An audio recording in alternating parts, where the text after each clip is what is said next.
But it's not over quite yet. We are bringing you team coverage tonight. Fox 13 Chief Meteorologist Lisa Villegas is tracking where this system is heading next. Jennifer Dowling's been up on Snoqualmie Pass the last couple of days after a weekend of heavy snow. Another round expected there tonight. Road crews preparing for a long night on the passes. Jennifer showing us how the conditions are looking like right now. Road crews are expecting the snow to pick back up again later this evening above the 3,000-foot level. And we talked to drivers who said they were definitely checking the forecast before they headed out to the passes.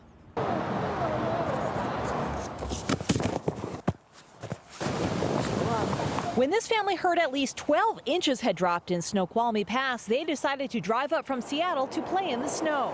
I wanted to go sledding. Carter Yaruso lost his boot on his sledding run. I was hoping to go all the way down, but I didn't see that little dip there. Other kids snacked on the snowpack. Tastes like ice. Packed a lunch, brought the soccer bench. We're prepared. Ellen Vanderway says she piled her East Coast cousins in the car after checking the weather first.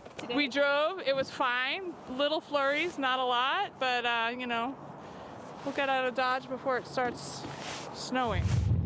Maintenance supervisor Scott Montgomery says road crews were prepping for heavier snowfall late in the afternoon. You know, once we get a certain amount, we have to start plowing. He says falling temperatures late Monday could also make for slick conditions. Well, once temperatures drop, especially this time of year, they can do it quite dramatically. Especially we have this cold weather coming in, you know, from the north, and you know, it makes a big difference, you know, in how the road freezes. He says it's critical that drivers follow recommendations. The vast majority of our closures are simply because people are not following the traction requirements, and they're ill prepared, and that's what really causes the vast majority of our closures up here on Snoqualmie Pass.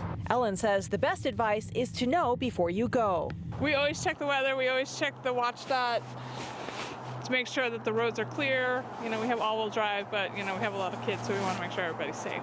I talked to a spokesperson from Washdot. She says they're extending winter staffing through April 15th, which means dozens of crews will be working in this area alone, and they're pulling workers from lowland areas in order to help crews clear the passes as well. If you want to check ahead before you go on that trip, you can also go to Twitter and go to @Washdot and find some more information there. Reporting at Snoqualmie Pass, Jennifer Dowling, Fox 13 News.